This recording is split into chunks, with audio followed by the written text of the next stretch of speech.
structure of this session, that we will do as we go forward is we have 3 clear sections that we want to cover. We have 3 organized representations from 3 organizations who've been working with the Life Skills Collaborative on assessment. They will spend the first 10 minutes talking about the work that they've done and their learnings. And then we will have a 10-minute session where we will bring your questions to them and allow them to respond to your questions. And then we'll move on to the second section and the third section. That will allow us to focus on one section at a time and allow us to try and answer as many questions as we can in that period. In case we are not able to answer all the questions that you give us, towards the end, if you have some more time, we'll revisit those questions. And if you're still not able to answer all questions, we will put out an FAQ document to respond to all the questions that you give us. Having said that, I want to move on to introducing our panel. And we have today, and in order of how you will hear them speak, we have Dr. Srihari, who is an associate director with Dream a Dream, and he's the director of research and impact, and specializes in pedagogies of social emotional learning and well-being. So I've known Srihari now for more than a year, and it's great to have him here to share his expertise and his learnings from developing assessments for the life skills space. Followed by that, we'll have Dr. Prena Kumar, who's again an amazing person that I've been working with in the last 1 year.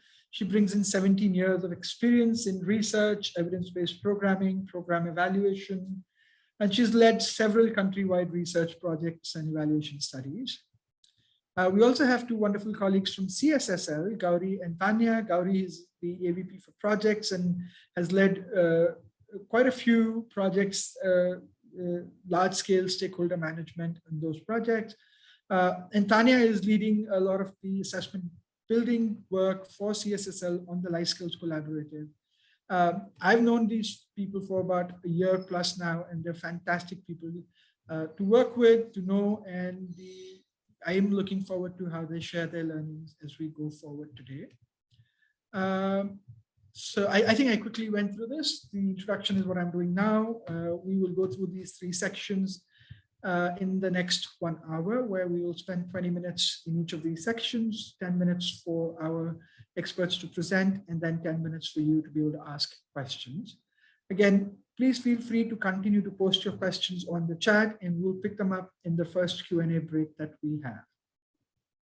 With that, I don't want to take up too much of your time. I know this is going to be very, very interesting and engaging. So I'm going to invite my colleague, Dr. Srihari from Dream a Dream, to talk about how does one even think about selecting an assessment for life skills? What are the different types of assessments that are available? How do you make a decision on what type of an assessment to use when you are looking for assessments on life skills? And hopefully you will have a lot more clarity on that piece of assessments for life skills once you hear Dr. Srihari. Srihari, over to you. Thank you. Thank you. It's wonderful to be here, and also looking forward to learn from others and also hearing some of the comments and sessions too. Thank you, Arjun. And so when you have to actually talk about measuring life skills, I was also thinking it should start with the genesis or evolution of life skills. The whole conversation around life skills as an intervention, which started very long back. It has around, let's say, 4 to 5 decades of experience.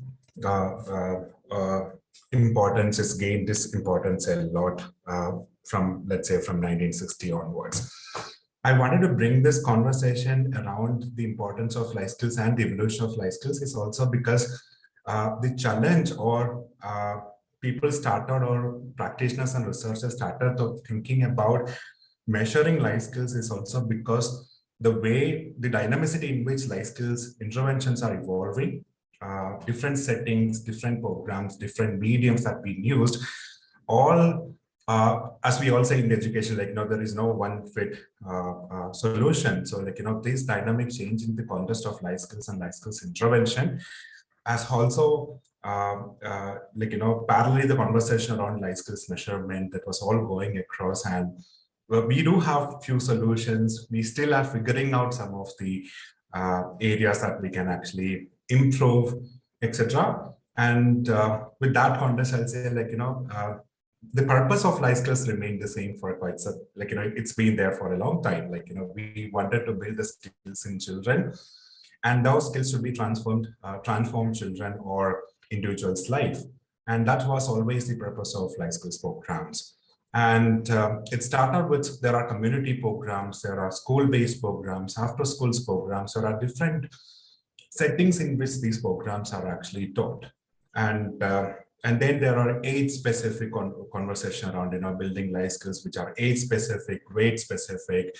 There are also programs that focus just on one life skills. Like I've seen programs that talk about building assertiveness in adolescents and girls. So, and there are programs that focus on WHO's all 10 core life skills. So different ways in which a different target or specific life skills have been talked about. And the traditional life skills program, which actually talks about life skills itself in the classroom, that also have changed a lot in terms of different mediums that we can actually use to as an intervention for building life skills. We use sports, we use arts, we use drama, we use dance and movement. A lot of these games, activities, different mediums through which we wanted to build life skills in children. Which means, when you look at this dynamicity in which life skills programs are evolving, community-based, school-based, after-school-based, mediums like sports, arts, etc., age-specific, grade-specific. These have all, when these life skills programs and interventions were evolving, the challenge is also in terms of how we are actually going to measure these skill sets that's happening. What we know is, as practitioners, as researchers, or people working with children or individuals, we know that we have experience seeing our kids actually transforming, or there are transformation which is happening in the kids which are very much visible. But these are all subjective experiences, and I will also say, this is a bias that as an intervention when I'm doing when I'm facilitating a program, I see the change, and probably it could be by my bias as well.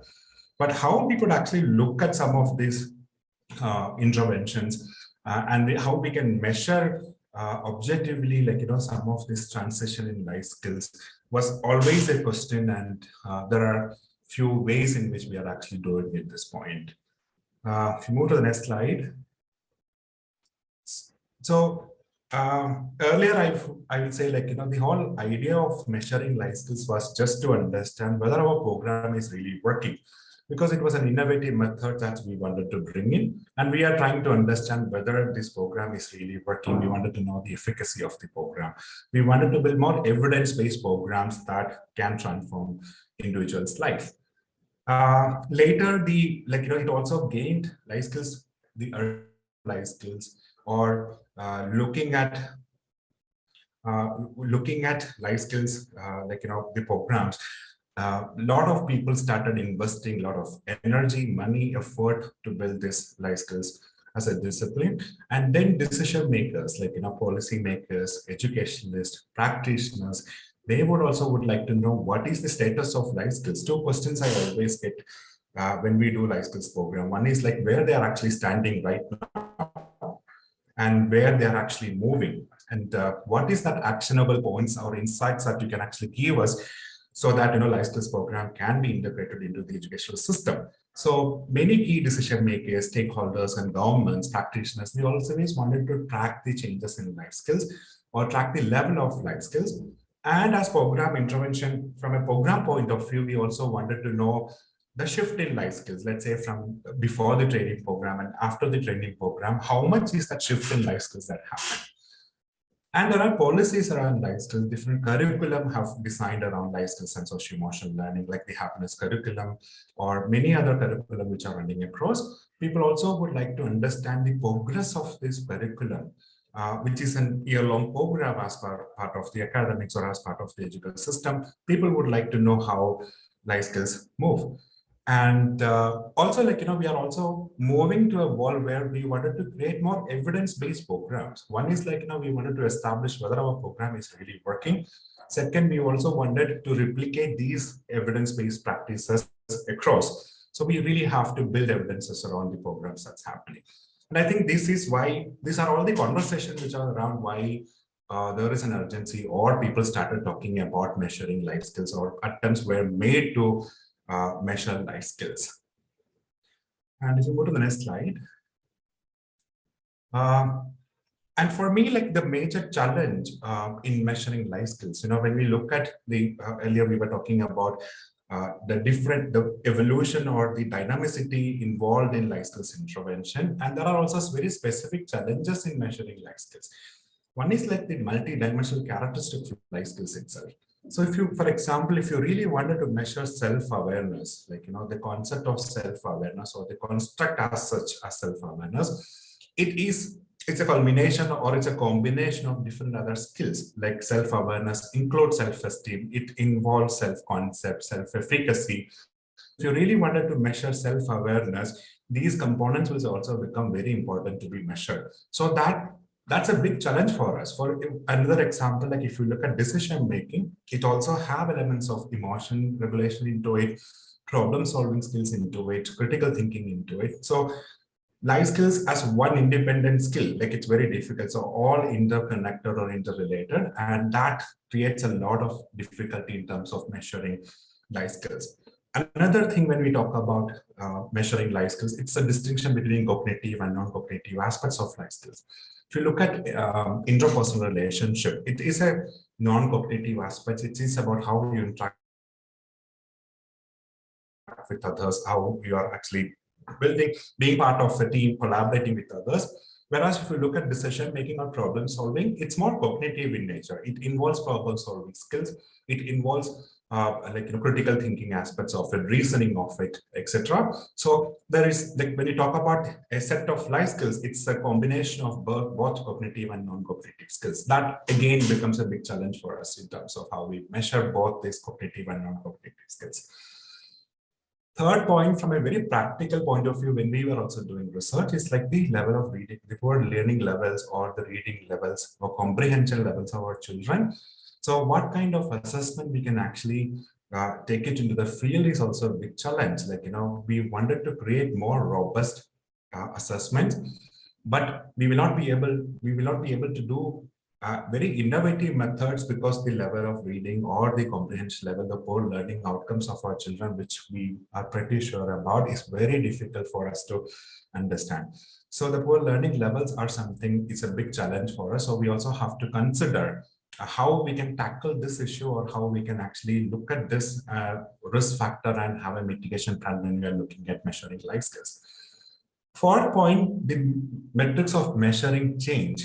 Quite often a question that we get is like, can I use an assessment which allows me to understand where a single child or an individual child is standing? And we also want us to understand, how much is the program working. We also would like to know how the system is working in terms of change. So all this, like, looking at a child level, from a program level or a system level, the metrics that we are using, like, so we probably will not be able to use a system level assessment for on a child specific assessment, or you can't use a diagnostic assessment for a larger scale study. So what is the intention that we are looking at? Are we looking at a small program like a mentoring program where we have 20 kids and we wanted to track the individual life skills shift? Then we probably will be looking at a specific aspects of assessment. Or if I wanted to know how a curriculum is working in the school where I have around 300 students to 10,000 students, I probably will be choosing a measure in life skills based on those parameters. And another challenge is also like the cultural differences in contextualizing life skills. I personally have this experience where we wanted to measure grit as part of one of our assessment. And so we borrow some of these concepts from the Western literature, the research that's done in the Western countries. And when we actually wanted to borrow this and wanted to create an assessment around it, some of the cultural differences are something that is very visible for us. So the grit, the way we actually envisage and which is expressed in the way or defined in the way in the Western countries may not be really relevant for the Indian context. We actually have to go for a grounded theory approach, going and understanding what is grit and creating a measurement around it. So these are some of the challenges we have in terms of, when we measure life skills. And I'll also quickly go into some of the types of assessment which are already existing in the field of life skills. Next slide.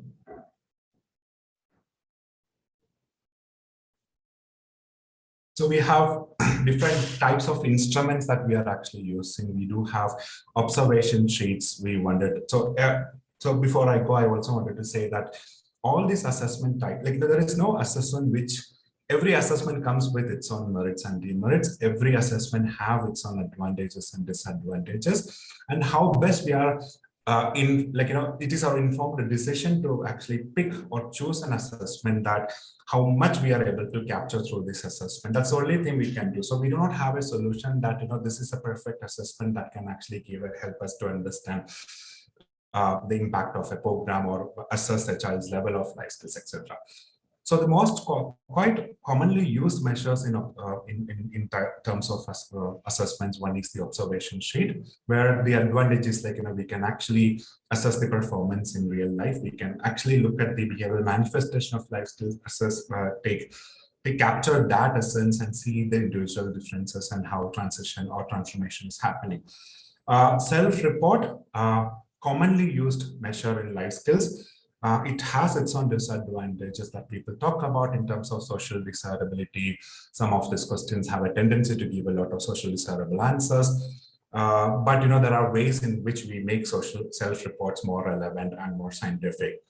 Other two approaches like anchoring vignettes and situational judgments, more in terms of giving situations, giving case studies, and the intention is that we can actually get individual style responses. We can actually understand, it is also to an extent how a child will behave in the real situations can be captured through these assessments. It has its own merits, this anchoring vignettes and situational judgments can predict or can give us more information. On the same time, when you are not crafting these questions really well, it can create a lot of burdening for children in terms of thinking. It can also, when we talk about the poor learning levels of our children, reading a big paragraph and trying to figure out an answer becomes very difficult for us. So I will quickly go into, because the frequently asked question that I usually get, how reliable these self-reports are. And as part of the LifeSkills collaborative, we were also trying to develop a measurement around social and emotional well-being. If you go to the next slide. So we are in the process of making a scale that measures the social and emotional well-being. It's a multi-dimensional which measures different domains of well-being. It's also captured different kind of skills from emotional well-being. We look at emotional regulations, we look at social support, we are looking at resiliency as a factor, interacting with others, and empathy as factors in social well-being. So this is a self-report where a huge effort, almost 1.5 years went into in terms of creating this assessment. So if you look at the next slide, so one of the reasons for us to take this assessment, one is the simple rating scales are much more easy for children to look at and give us a response. So second, the statements are very simple and it's easy for children to comprehend and respond to it. And from the perspective of a practitioner, it is very easy for administer, and intervention is important. Assessment is something that help us to understand the shift. So I'll say how much time we can reduce in terms of assessments is really important. So it's less time consuming. So but the fact of self-reporting, which has social disability issues, we were able to eliminate through different processes. We can talk about it in the Q&A session if possible, or there is a report coming up on that. Finally, I would like to conclude, some of the principles. If you go to the next slide, some of the key principles that when you are looking at when you wanted to choose a measure in life skills, or when you are trying to make an attempt to measure life skills, I would say these are some of the parameters or indicators or principles that you can look into while considering some of the assessment which are already existing, or if you wanted to create your own assessment for measuring your program intervention. One is how the measurability factor, how concrete, clear, and empirically valid construct that you are trying to measure? Are you looking at self-awareness? Is our program intended to build self-esteem in children? So what are the skills that you are picking up in terms of measurement? It should be very specific. It can't be very vague measures. It should be very empirically proved as a construct. Otherwise, it's very difficult for us to look at measurement. Second, when we are actually looking at an assessment, we also look at how robust and efficient these tools are. The tool should be very scientific so that we are actually getting a very objective information from that. So there are psychometric or statistical procedures that people do to make the tool very robust and scientific, and ensure that the reliability factor, the validity factor, etc., are there for every tool, and that should be also a criteria when you are choosing an efficient tool. And the tool, as we all say, it should be very contextual in nature. It should be very relevant and relatable for children. It should also be very culturally sensitive and equitable. It should consider the intersection of caste, gender, class, etc. It's also very sensitive or culturally relevant for children. Two other factors that we always have to look into is practical to implement. So we can't spend a long time, or you can't overburden a child with, let's say, 100 questions. So we need to have an assessment which is quick but scientific, so that we can look at these. It's very easy. With less training, we are able to use a measure that can capture data which can give us insights. And final factor, I would always say, it's about the usefulness, how the data insights that we get from this report, how useful this information is. Are we able to do a gender difference or gender analysis to understand, or can we look at the age specific? Is this report or the measure in life skills, or the tool that we are using, life skills, is actually giving us enough insights or actionable solutions or insights for redesigning our program or ensuring our program is really working? So with that, I will say, these are some of the principles that you can actually look into when you are looking at some of the measures which are already available, or when you are actually trying to create your own measures in life skills. These principles can be useful. Thank you. And I guess I just went a lot of, it was very quick for me, but yeah, I guess some informations will stay, and please reach out to us in case if you need more information. Thank you. Thanks, Sherry. Thank you so much. And I know that this is going to feel like a very rushed class. I think we've got a few questions. I think one of the questions we got earlier on was around the effectiveness of self-reported assessment tools. And I think you covered that a little bit.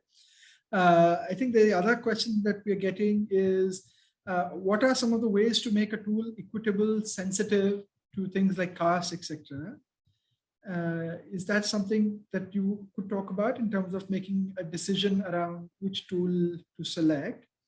And the other question that I've had is saying it would be helpful to understand different ways of testing for reliability and validity in the development of assessments.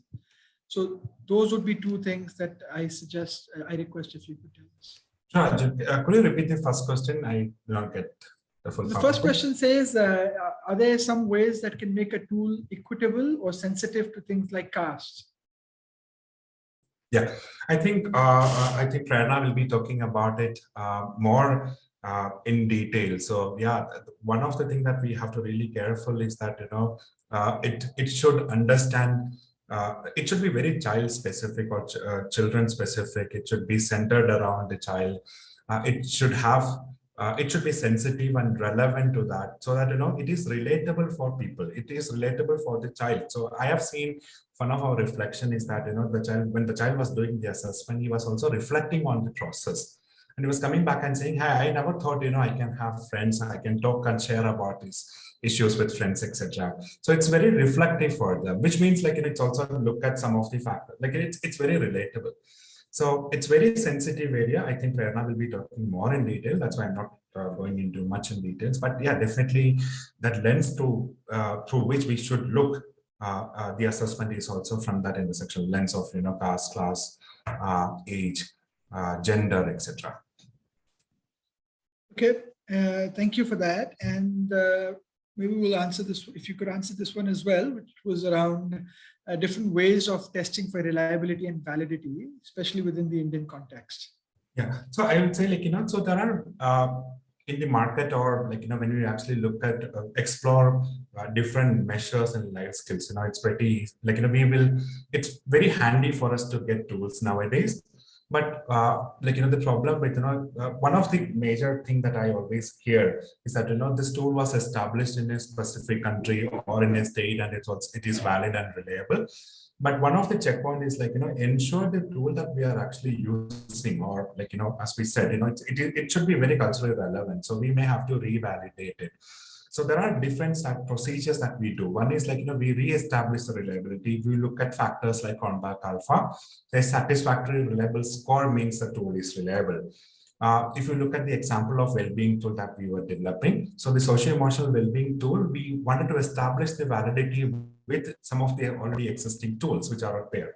So we look at how well-being is correlated with emotional intelligence. We look at well-being tool and how it is correlated or connected with self-esteem. So that way, like, we are establishing what we call it as concurrent validity. So there are different ways. If you look at the psychometric functions and functionalities and ways in which we can do, there are many ways in which we can make the tool reliable. Starting from a phase validity with the experts to ensure we are eliminating some of the social desirable factors, field testing and looking at some of the items which are not really giving us the response, and also relying on some of the psychometric properties that we can actually ensuring that the tool is scientific, reliable, and valid. All right, thank you, Shrihari. And I think there's one question that talks to, I think that is specific to the well-being tool that you brought up from an LSE perspective. And I think this says whether, if it's a self-reporting skill tool, is it going to be child-led? I guess I think what they mean is that, it will be answered by the children directly and self-administered, taken by the children. So I'll let you answer to that, but I mean, yeah.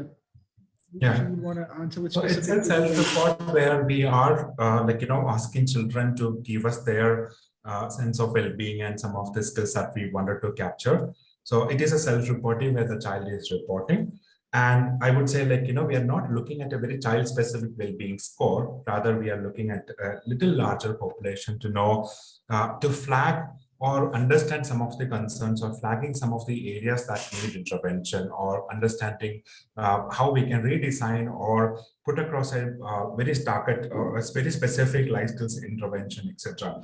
So it's very child specific, but we are not the tool doesn't interpret in a way that every child can have a well-being score saying that your well-being is high, low, medium, etc.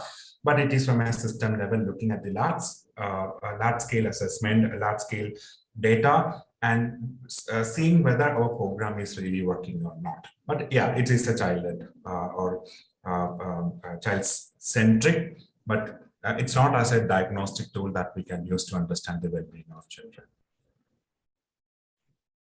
Okay, well, thank you, Shrihari, and I'm just conscious of time. And I think there are one or two more questions coming in, and maybe we'll get to them towards a later stage. I just want to move on to the next section. So thank you, Shrihari. I think in this section, what we really learned about and what I thought was very interesting was if somebody wants to decide on using an assessment tool for life skills, how do you decide? What are the types of skills? How do you make a decision on what might be the right tool for you, and what are the factors that you want to consider? Once you've decided on that, once you know this is the tool that I want to use, can you just pick up the tool and use it? Or do you need to do something with that tool to make it more relevant for your particular scenario or for the purpose that you're going to use it? And in that aspect, the contextualization becomes very, very important. And to talk about the contextualization and the importance of contextualization and how we can do that, I'm going to invite Prena to take over from here. So over to you, Prena. Thank you. Good. Thank you, Arjun. Can you hear me? Yes, we can hear you now, and we can see you as well. Thank you. Thank you very much. And thank you, Shrihari, for setting the context so well, because I think one of the key principles that you spoke about was contextualizing the tools. Now, it's very interesting that whenever we start any study and we want to develop a tool, we often start with a review of literature to see and understand what has already been done in the field, what is readily available for us, and what is it that we can really learn from and adapt. But often we also realize that a lot of tools that we may get access to may be from different cultural contexts. They may be global tools. They may be tools in English. They may be tools for a different age group, but possibly testing a similar concept. And therefore, it becomes absolutely critical for us to, like Arjun said, that once we have decided that what kind of tool do we want to develop, it becomes important for us to then see how relevant is this tool for our own context.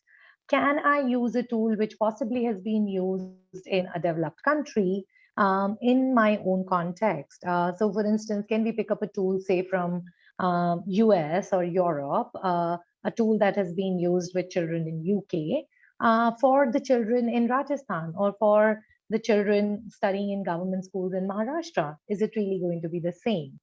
And very logically, the answer is no. The cultural context is very different. The realities that these kids live in are very different.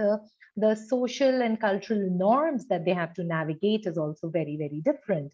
And life skills do get influenced by a lot of what our cultural and social norms are, which are gendered in nature, which could be determined by the caste hierarchies, which could be determined by the class hierarchies, or even religion for that matter.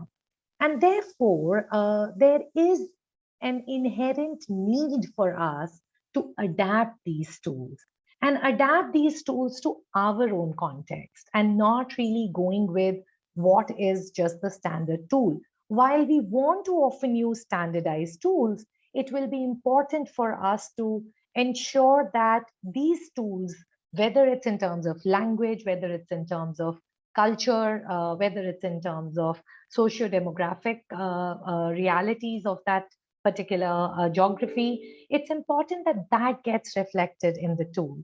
So often, people say whether we should use a standardized tool or whether we should really build a tool on our own.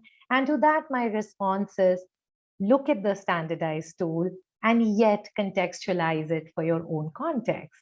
Once you're contextualizing the tool, then one of the important points that is raised is that how do you really know that the standard tool, which was developed with so much of rigor, is the same or remains the same and is able to really help us measure the same concept, works exactly the same way the way it was when we picked it up from the original source.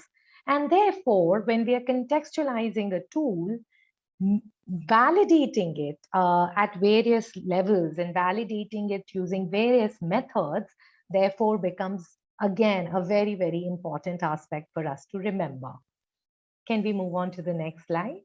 Now, Srihari spoke about various aspects of contextualization, and he was absolutely right in pointing out that age, developmental stage, life stage, gender, culture, language, literacy, even physical and social position. And when I'm saying physical and social position, it essentially means urban-rural context or caste context or class context. All of this becomes absolutely important for us to reflect on. Let me give you an example of age, for instance. One of the tools that one of our partners is developing, which is focusing on future readiness, we realize that the same concept does not necessarily mean the same thing for a 10-year, 11-year-old versus an 18-year-old. And the complexity and the level of abstraction that the age group, that the child would have or adolescent would have developed over the period of this age would also be very different. And therefore, you would realize that we have actually developed two set of tools for adolescents, where for the younger adolescent group, there's a separate tool, while for the older adolescent group, there is a separate tool.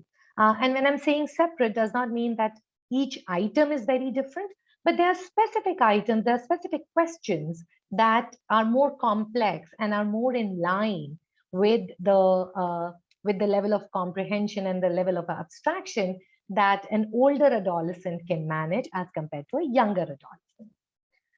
Gendered considerations. Now, I remember in one of our discussions, there was an example which we all felt was really reinforcing the gender norms and the unequitable norms rather. So while gender is an important aspect to keep in mind, we also need to ensure that none of our items at least reinforce those gender the unequitable norms that we have, but they are also not very far from reality for that adolescent to imagine. So, for instance, if we are saying that a girl was asked to study or take care of household chores versus the boy going out, you would want to make sure that we don't reinforce those stereotypes, but rather we are able to showcase both the boy doing household chores and the girl studying and going out and playing. And therefore, the items then have to also be in line with that. When we're talking about cultural considerations, often it starts with something as simple as a name. We do know that when we look at some of the items which are, or the tools that are readily available from the Western context, could actually be very different in terms of the names that they have or the way they communicate. For instance, I know in one of the tools that the partners are developing, there was an item which was around, I don't really express myself when I feel positive feelings.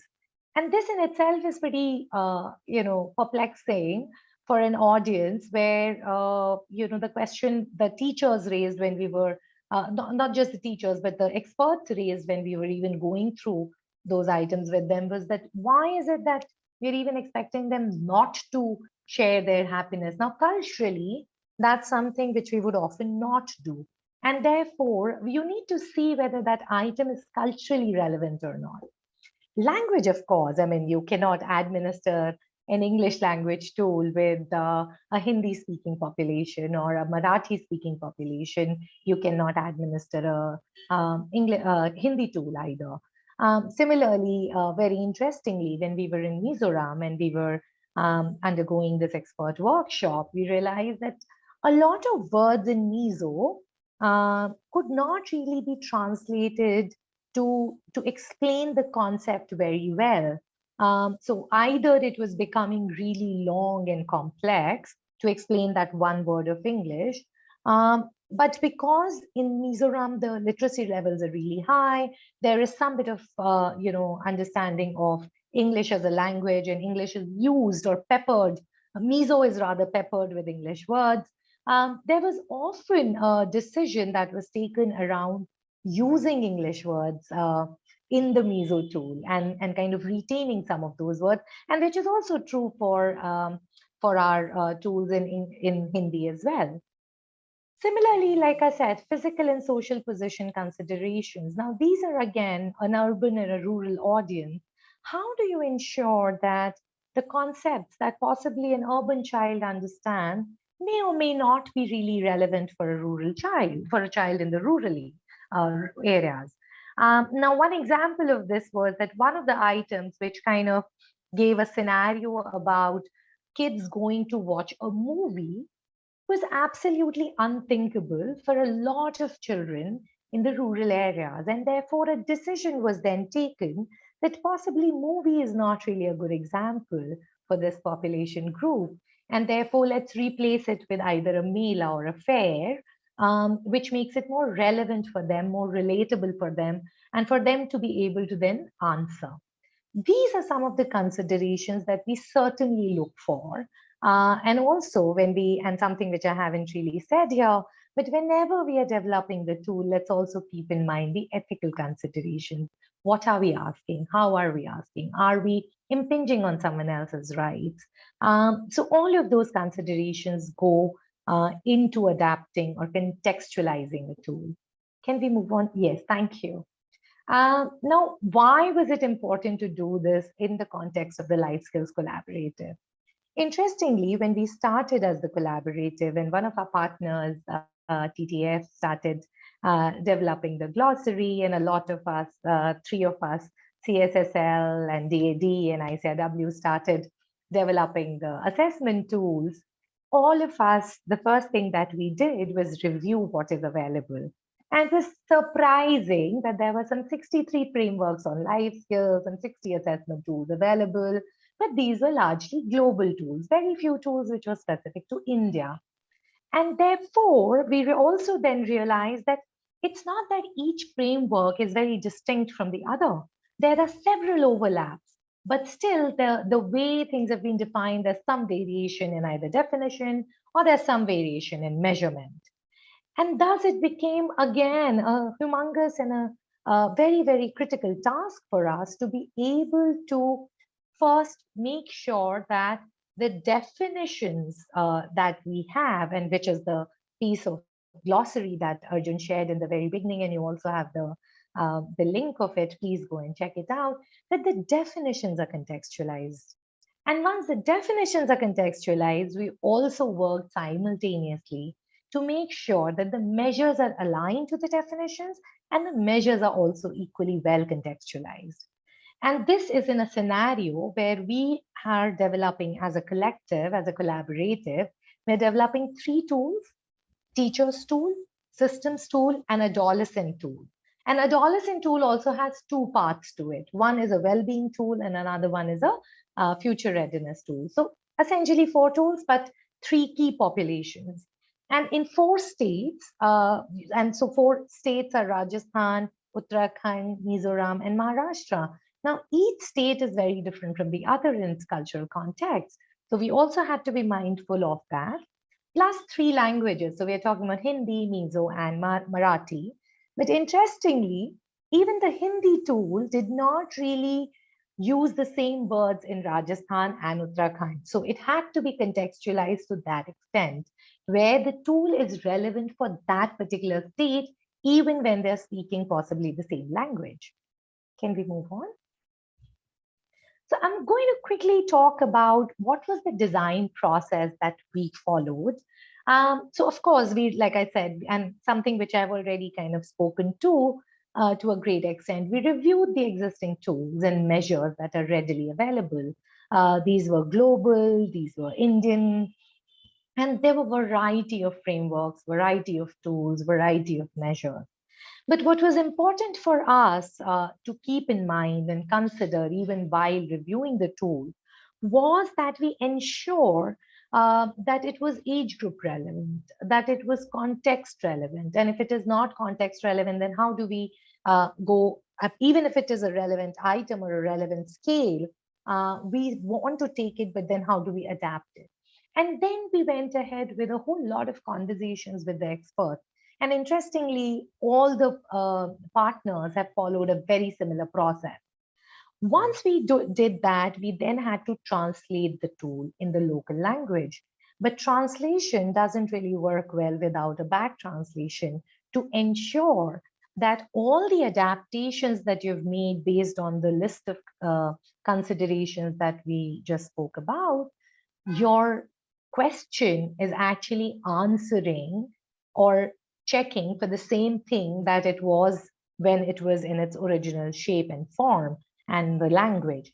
And therefore, it becomes absolutely critical to make sure that the process of translation, back translation, review, multiple reviews by various people, expert reviews, all of that is taken care of. And then comes the aspect of validity and reliability. The point that I made about, is it really testing or checking or measuring the same concept even when we have translated it, even when we have adapted it to the cultural context. And that's where you need the quantitative and the qualitative approaches. You do experts review, you validate it. So for instance, in case of Life Skills Collaborative, we held these workshops with the state level experts. Once those workshops were done, we made changes to the tool based on the feedback that we received. After that, we went ahead and did a validation of the tool with the population that it has to be administered with later. So when it was the teacher's tool, we validated with the teacher. Then it was the adolescent tool, we validated with a group of adolescents. And then we made additional changes to it and took it back to the experts group of each of the state. And now we are moving into a bigger exercise, which is a pilot exercise, where we are pilot testing the tool with a much larger group of population to make sure that the changes that we have made apply to all the and can actually be generalized across the population group. You also undertake consistency and reliability tests, and these are some of the essentials that one needs to do when one is really contextualizing the tool. Obviously, no process is easy, and while I'm talking and summarizing the process for you, there are challenges, and I would like to talk about those challenges in the next slide. What are the challenges that we really face as we start to adapt and contextualize these measures and tools for various populations? Like I said, it is important that the tool or the item stays relevant to the population. If it does not make sense to that adolescent, or if it does not make sense to that teacher, then it is absolutely of no use. Similarly, the complexity of the item. Now, that could be in terms of the language also. That could be in terms of the structure of that item. For instance, one of the items that was part of the future readiness tool had to really be broken into smaller sentences for ensuring that the complexity is reduced, but not reduced to an extent where you actually lose the essence of the item itself, and it still continues to measure the concept that it was measuring. Item ordering again becomes a very, very important thing. For instance, in certain tools, for instance, in the teacher's tool, there is a logical flow of questions. Do you know about this? If you don't know about this, then why? Or, if you know, where did you know it from? So that sequencing is also equally important. Similarly, in case of the adolescent tools, we realize that some of the more complex items need to be pushed back so that the adolescent who's trying to or attempting the tool should not really get put off, or some of the more difficult ones can come in a little later. The more complex ones can come in a little later. Item wording, like I said, how do you word an item is also very, very important. A very interesting example that came from one of our partners was that feelings was actually translated as bhavanai in that particular item, but actually that particular item was trying to assess whether the child shares his or her feelings with someone when they are stressed. And at that point, they realized that in Hindi, it should actually be parishaniya and not bhavanai. Similarly, well-being, I still can never forget how well-being as a concept, to be able to translate it in Hindi or in Mizo or in Marathi, was one of the most difficult things that we did. And we debated on it for really long, because there is no real equivalent to well-being, but still there are words, different words that are used. For instance, I know NCRT uses a word like bhavnatmak kalyan. We use something like salamati, bhavnatmak salamati. So, how you word it also has an influence on how the child or the teacher or the adolescent understands it and responds to it. I'm quickly going to wrap this up with certain recommendations on best practices in the next slide, because as I'm leaving, I think it's important to just reiterate some of this. One is that the translation has to be done really well. It can't be a Google Translate job for sure, but once you've done the translation, please back translate it to ensure that the item essentially hasn't changed. Of course, when you're adapting the tool or the measure or the item culturally, please ensure that you also check for its content validity. Often we speak about, and I think Srihari gave this example of this entire scale on grit, which did not really work. And at some point, there was a suggestion that shall we just take off certain items? But as Srihari, being an expert, and I think this was the right decision, they decided that let's not remove items, because just removing items could also reduce the reliability and compromise on the score. And therefore, at that point, we realized that grit as a concept is very differently measured in the Western world as it would be in the Indian world. And therefore, we kind of took that entire scale out because it wasn't really working in the Indian context. Collecting data is very, very important. Don't just go with experts' views alone and what we know, what works for us. But please go to those populations, test it with those populations, wherever you are going to eventually use the tools. Also, often it helps to retain problematic items and test it, and then remove it and then test it again. So that's a process that one will have to undertake. And of course, your respondents and the population that you're developing this tool for remains at the center. Ask them, understand from them, what is it that they understand of the tool that you have built? And I think this is the process that we all have been following. And I hope this is helpful for our colleagues who have joined today. Thank you.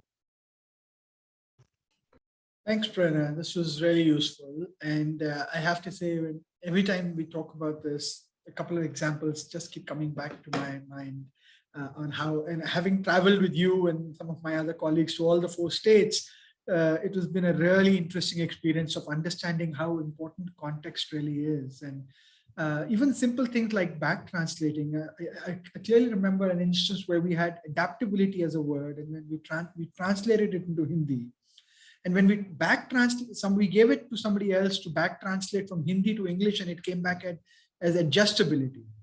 And between adaptability and adjustability, there was a big difference. So, which is why I think, not just translating, but back translating becomes very, very important. Similarly, I remember as part of those conversations where we struggled with the equivalent and the right word of well-being in Mizoram, where in different contexts, in different items, they actually had different words for well-being, which actually made more sense in that particular item. And it wasn't just one word that was used, but 3 or 4 different types of words, which actually made sense for that particular question. So cultural theories, cultural aspects do become very important. And there are a couple of questions that have come in for you. The one that I'm going to pick up first is saying, which culturally relevant theories and tools have you used to refer to for construct and content validity? And I don't know if it's a very specific question for a particular. That's a very specific question because, this, I think right now the conversation is also quite generic. We will have to really, maybe, whoever has posed this question, we can have a separate conversation with and take this offline, because each of the partners will have to really bring in their own understanding of it and share what exactly did we do for which tool.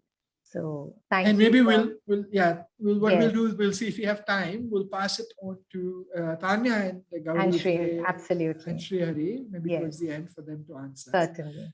Why don't I post another question that I saw, which talks about how do you make the assessment rubrics contextualized? Does contextualization have an impact on assessment rubrics, and how do you make them contextualized?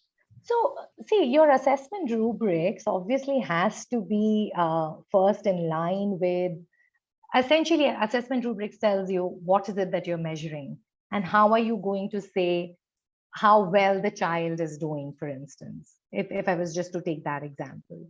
And therefore, often, it's important that when you're contextualizing your tool, when you're contextualizing, first is you're contextualizing the definition or the concept itself.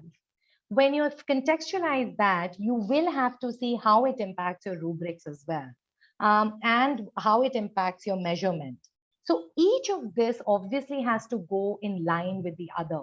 it cannot be very different from one another. And if you are contextualizing your concept, if you are contextualizing your measurement, you will have to certainly look at how is it impacting your rubrics as well.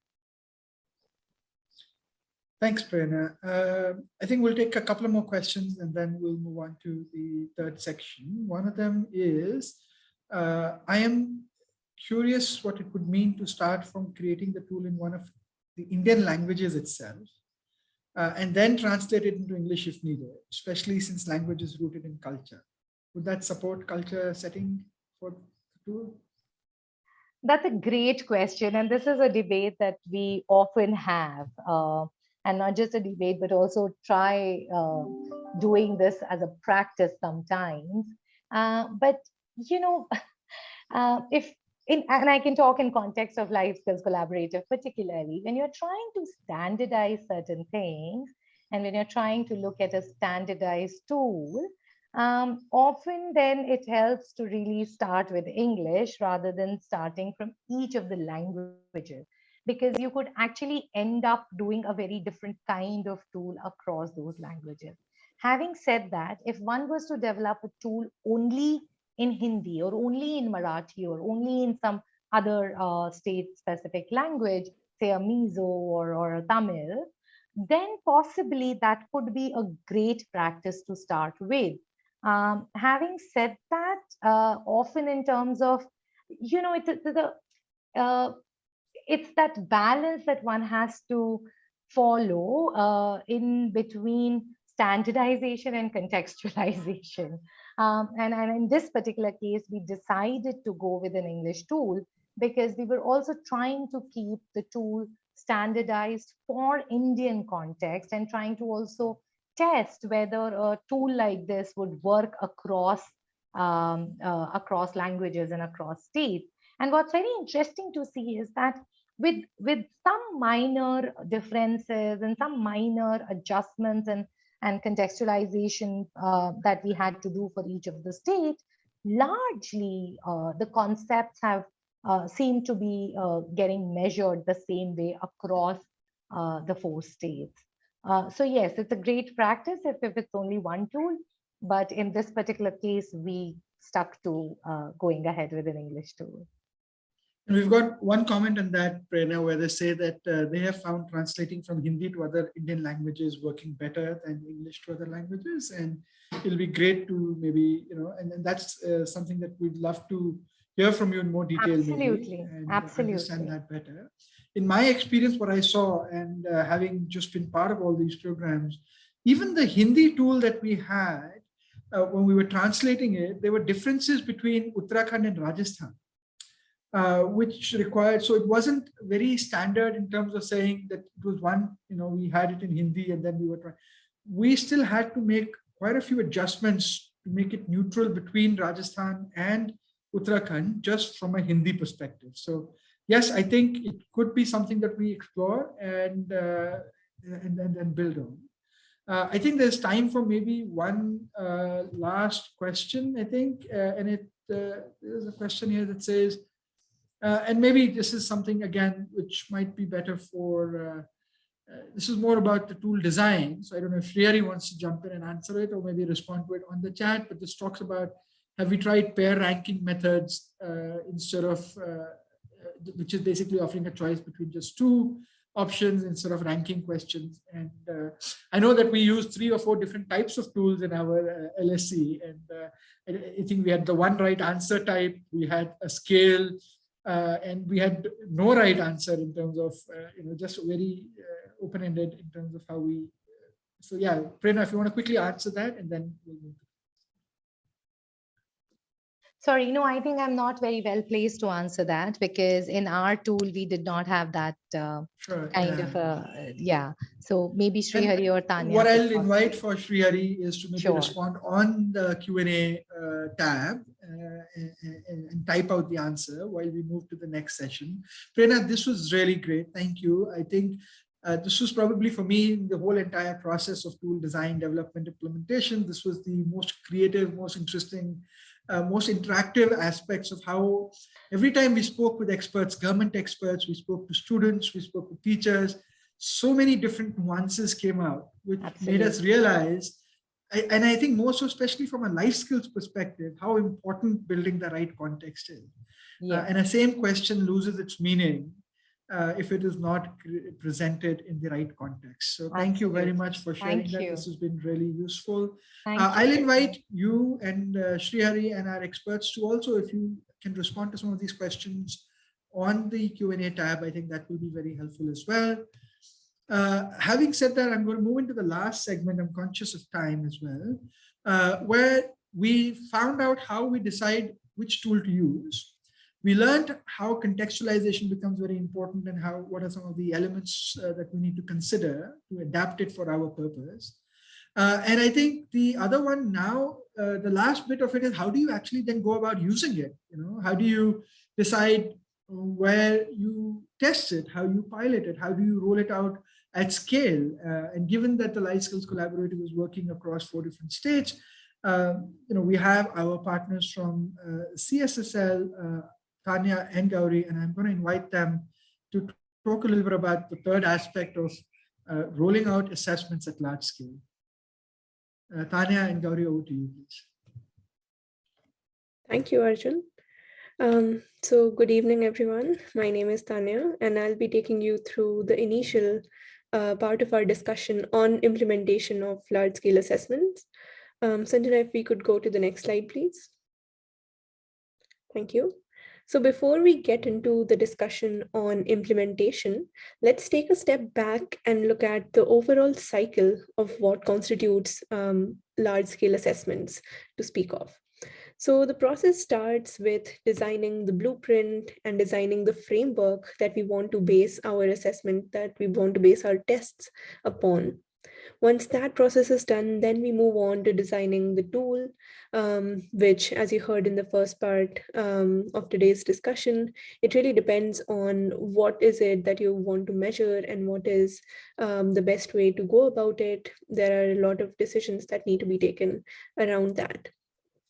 So once we have the blueprint in place, once we have the tool designed, then we also have the processes of validating the tool that we have and making sure that it is contextualized across the different locations where we want to test, across the different contexts that we are covering. Once all of these processes get covered, that is when we come to developing a plan for the testing and administering the test. Once we have the tool in place, then we start developing smaller things like putting the processes in place to get the right permissions, going to the right people, recruiting the evaluators who will be on the field, and taking smaller logistical decisions that we will discuss in just a few minutes. And once that aspect happens, that is when we move to the final analysis of data that we collect from the ground. So in today's discussion, we'll be focusing more or less on the third aspect, which is implementing the large-scale assessments. Sanjana, we can go to the next slide. That's perfect. Thank you. And to begin this discussion, we feel that starting from discussing the standardization of processes is a great place, because standardization of processes is very, very central to the entire process of implementing any large-scale assessment. The first and foremost, or the most important thing that we try to obtain from any large-scale assessment is good quality data, and standardization becomes a very, very crucial means to do that. So by putting in the right processes of training the evaluators in a certain way, of getting out the information in a certain way, getting the right permissions in a certain way. So all of these little steps helps us to make sure that we have some control over the variation that can seep in, especially when you're testing at a large scale, when you're testing across different locations and different, it can be different states, different districts simultaneously. Along with that, standardization also helps us to make sure that there is overall uniformity and overall harmony in how the process is being approached across the different locations where we are testing. or even if we're testing in a single state, we could be going into a large number of schools. We could be involving a large number of evaluators to undertake this process.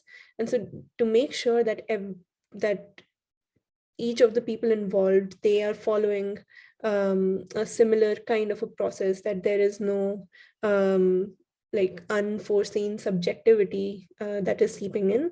That is why uniformity, building this uniformity is very important.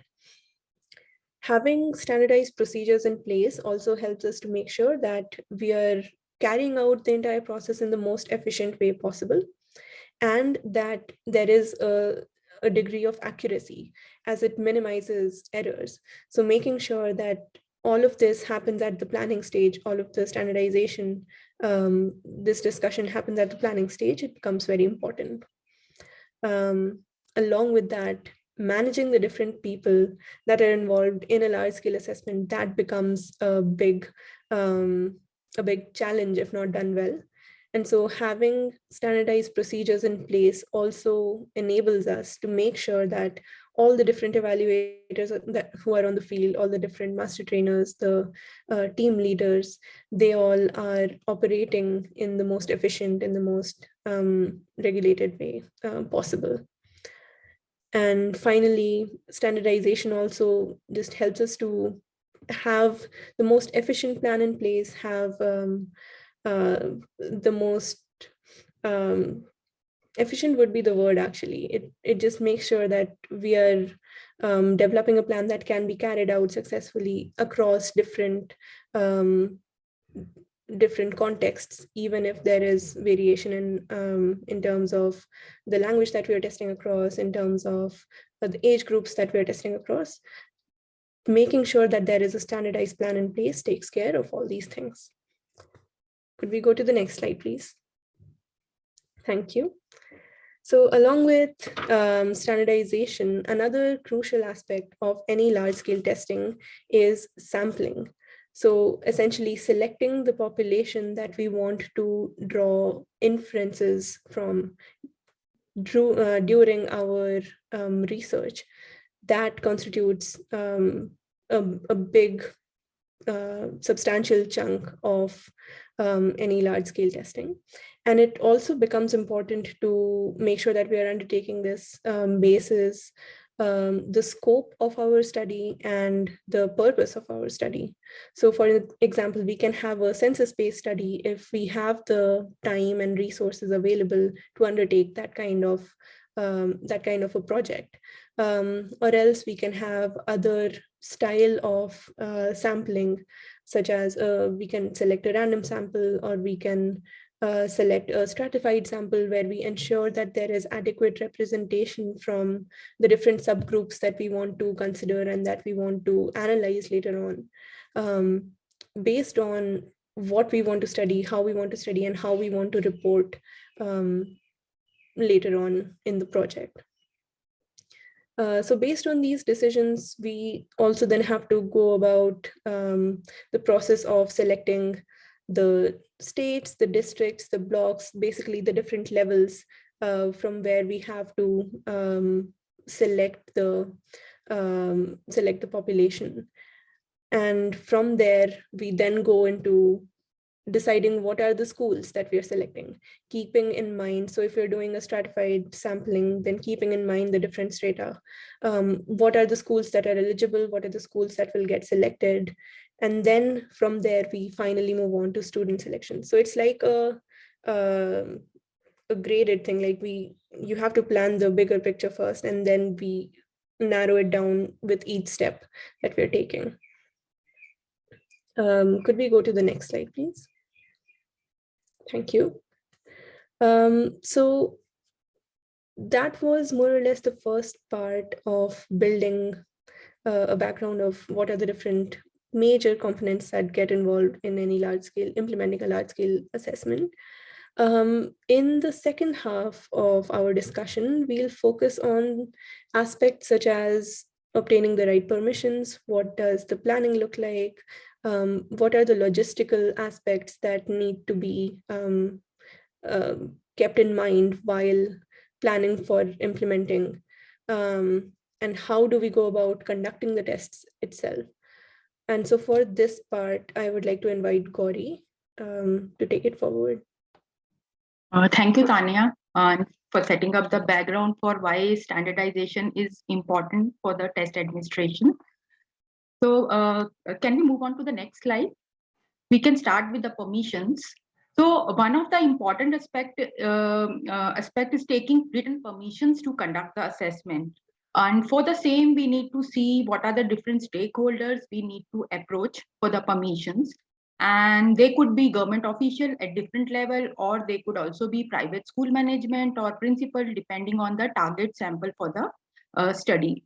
In LSC, we approach government officials at the state level in each participating state to get the permission to conduct the pilot in schools so that school tools could be administered smoothly in schools.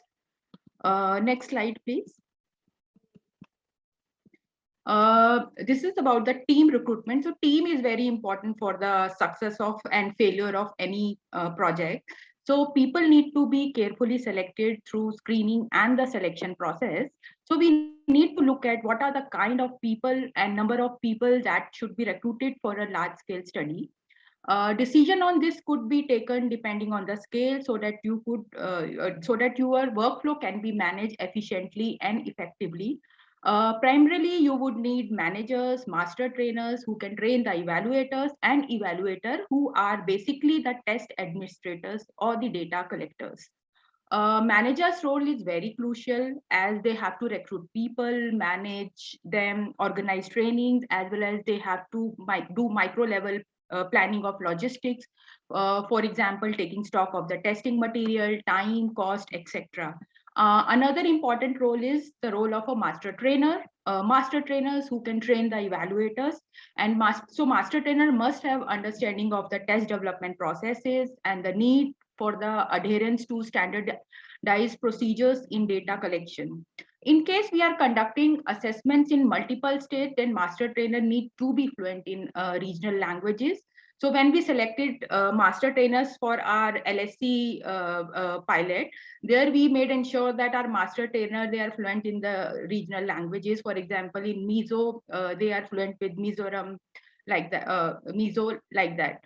The primary next comes is the evaluator. The primary skill to look for in any evaluator candidate is their ability to collect good quality data, as they will be working with the children in the school and also evaluate student responses. Selecting evaluator through a test to gauge their reading and comprehension capabilities and basic reasoning and logic will always be good.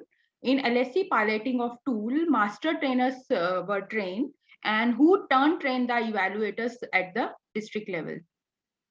Next slide, please. Next comes the planning and logistics. So once you have permissions in hand and a team is placed, then one needs to work on the testing and evaluation plan for streamlining test administration processes and for the smooth rollout of the study. For example, how many days you would require closing the data collection, which may depend on the number of resources you have hired in a day, how many schools you can cover, etc. So micro planning need to be done at each level depending on the scale of the study. Another important aspect is budget. So it is advisable make a list of everything that you plan to do for the test administration, like printing, training costs, deploying resources, travel, scanning of OMR, and who is going to do it, and accordingly make a budget for the implementation of the large scale assessment. Next is logistic, that is also like handling logistic is also an important aspect. For example, printing of test material. For the same, one need to identify a good printer and need to check whether printing quality is good or not, because sometimes poor quality images or text can affect the student comprehension and their answer ability. Hence, ensuring the quality of printing is very important. Once you identified the good quality vendor, you also need to make sure that you are doing the printing calculation correctly. So this has to be done before giving the print order, and it can be calculated according to the number of students that are being tested. with some extra copies in mind. How testing material will be packed, this also need to be thought through, because testing material can be packed according to the class size for the ease of distribution of test paper and OMR sheet to the evaluators. Logistics tracking forms can also be developed for efficient processes for rollout of the test across the different locations. For example, stock verification forms can help us to ensure material reached at each location as per the testing requirement to avoid last-minute hassles. Next point. Next slide, please. Yeah. Next aspect is the training, which is one of the most crucial aspect for the standardized test administration. In large-scale assessment, there can be hundreds of evaluators in various locations. So we would need master trainers to train them. And during training of master trainers, they need to be given exposure to all aspects of that study, test design, test development, and what and how aspects of the training. So, and then next comes the training of the evaluators, as they are the first touch point with the data. So they need to be familiar with how test needs to be conducted in a standardized way. So the crucial points one can cover while training could be orienting evaluators about the project, its purpose, and why training is important, and thorough understanding of administering each item in the test paper. In LSC assessment, you can have different types of items in our LS. So there can be MCQ items and the free response items, and evaluators need to be trained on how student responses need to be coded in the OMR sheet and how free responses items can be evaluated to minimize the evaluator biases. In large scale assessment, there were 4 items in the future readiness tool, and to evaluate those questions, the scoring rubric was provided for each item. Where we had mentioned what scores need to be given based on the student responses. So this was helpful and it helped in minimizing the evaluator biases by evaluating the answer sheets. Next slide, please. Yeah, so in the end, let us talk about the challenges and the best practices when you are doing the implementation of the large scale assessment. So one of the best practices could be testing sites can be visited by the field auditors. This is important so that they can check for the efficacy of the evaluators in administering the test. Then coding verification mechanism can be developed to check the quality of the evaluation of the student responses, because that is also very important as evaluators are evaluating the free response items for you.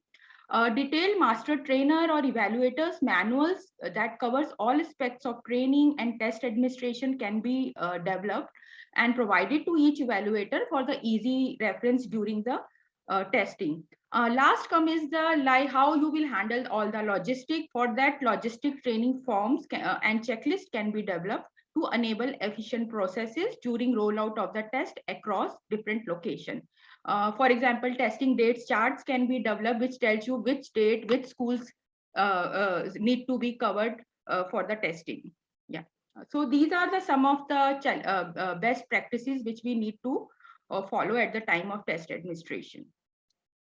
Sanjana, maybe we can skip this slide, test conduction, coding, and data entry. We can go to the question and answers, as Tanya had covered a bit of it. All right, thank you, Gauri, and thank you, Tanya, for that. The amount of planning that goes into rolling out a large-scale assessment is amazing. And the process actually starts right from how do you even select your samples.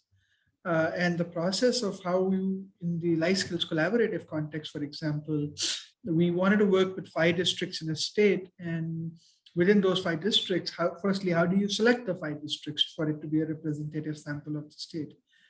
Within those districts, how do you select the schools that we want to work with? Within those schools, which classes, how many students per classes? And the amount of science that goes into designing a sampling plan like that, I think, was a big learning for me. So I think that was one big takeaway. And then, you know, when you think about assessments, I don't know if you all think about the practical logistical aspects of rolling out these assessments with as much thought as we do into designing each item and contextualizing the item. But our experience of rolling these assessments out across 4 different states with 40,000 different students had a lot of learnings in terms of how these assessments can be, the logistical aspects need to be considered as well. So thank you very much. There is one question that I have, and I'll encourage if there are others for people to post on the chat or on the Q&A forum. One question, Tanya, I think, what is the feasibility of scaling qualitative assessments? How does data from LifeSkills help us make informed decisions to practice in our different domains? All right, I can take those. So to begin with, the feasibility of scaling qualitative assessments, of course, that will have its own associated challenges, which would most often be associated with a greater cost and greater time, and also greater effort that would be involved. I think there are certain aspects that will be different. So say in a quantitative assessment, or if we are looking at that sort of a rollout, then you have a large printing cost that is associated with it. Then you have costs associated with the evaluators, all those things. And to scale up a qualitative study, you will have to focus more on the quality of the evaluators. Like you will have to make sure that each evaluator has like a very, very deep understanding of what and how to go and carry out the observation, or to carry out the testing. So yeah, it's going to have a different set of challenges associated with it. And it's going to impact how the budgets are getting allotted and how the trainings are happening and all those things. To address the second question, which is around the usefulness of life skills, if you could repeat the question once again, Arjun, that would be great. You're on mute. Sorry. Yeah. How does data from LifeSkills help us make informed decisions? Yeah. So this is a question that we have been trying to answer with all the different state governments that we have visited during our validations as well. So especially through the LifeSkills Collaborative, the stage where we are now, what we're saying is that the data that comes out of this process, it will help us to get an understanding of where the students are right now. So what is the level of the different life skills that they are demonstrating? What is their understanding at this current point? So it will help us to get a sense of where to start. So in order to plan for any intervention later on, or in order to plan for any policy decisions that come later, we have to know what is the starting point. And so any assessment of this sort at this point in time will allow us to just get a sense of the starting point. Over to you, Arjun. Thank you, Tanya. I know we're down to 2 minutes. So if we've not been able to answer your questions, we'll try and get back to you offline. I do know that some of the questions Srihari has been nice enough to answer on the chat. I want to take this opportunity to thank all my colleagues who joined us on the call today. And maybe I'll request if you can also switch on your videos for people to see you. Srihari, Prerna, Gauri, Tanya, thank you so much for making time. I know this was very, very fast paced, and I don't think we got enough time to talk about all the work that we've been doing and all the learnings. And I know there were people on the call who bring in a same amount of expertise, and they're doing some fantastic work themselves. And maybe it'll be great, we will reach out to you to try and see if we can build some learnings from you as well. And there is one slide here that I think there's a summary slide that I'm going to skip in the interest of time. What I'm going to request, and I don't know if the chat has been activated yet, and maybe one of my colleagues can help me with that. Because we did agree that the LifeSkillsNet is going to meet on a quarterly basis. We wanted to check with you. And the last time when we met, you told us that you want to hear more about assessments, which is why we organized an assessments related session this time. It'll be great to know, and if you can put those numbers on the chat, if you can, or on the Q&A document, if you're not able to put it on the chat. in terms of what you would think will be a good learning for us to do as a group together next time we meet. The first option is, one of the things that we've been thinking about the Life Skills Collaborative is a lot of work that we do is done by researchers and experts. Is there an effort to find out what people on the ground, the people who we are doing all this work for, what do they think about life skills? And maybe there is some learnings there that we can share with each other. The other, of course, is the importance of having government action on life skills. And we'd love to bring some people on board to talk about their experiences with that. One option, of course, we just want to leave it there. If you want to know more about what we are doing as the Life Skills Collaborative, we'll be happy to talk to you about that. Or if there's any other thing that you want to talk to us about, please put it either on the chat or on Q&A, and we would love to take that into consideration as we plan the next session. I know that I'm on the time. I do want to take the next 1 minute, if you permit, to talk a little bit about the Life Skills Collaborative. We've been operating now for about 1.5 years. We've got 18 different organizations who've come together. We're working in 4 different states. We're developing assessment tools, 4 different assessment tools. We've created something that we are calling the glossary for life skills, which is our effort to standardize the vocabulary around life skills. And we are running a project where we are planning to collect over 200,000 voices from people and stakeholders across India to know what people on the ground do think about life skills. That's a little bit about what we're doing. This is the slide that spoke about our work on glossary, assessment, and voices. These are the 4 states that we're working in. We would love to hear from you. If you haven't had a chance of reaching out to us or sharing something with us here, please do write to us. Visit our website. You can reach us through different social media platforms that we are on.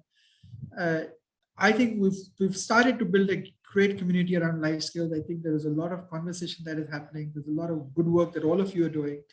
We would love to hear more from you. And we'll love to bring this session back to you in 3 months from now where we can talk more. Anya, Prena, Gauri, Shrihari, thank you so much for making time to joining us. Thank you everyone who joined us at different points in time and stayed with us. That's all from the LifeSkillsNet and the Life Skills Collaborative. Thank you. Thank you. Thank you, everyone. Thank you. Bye. Thank you, everyone.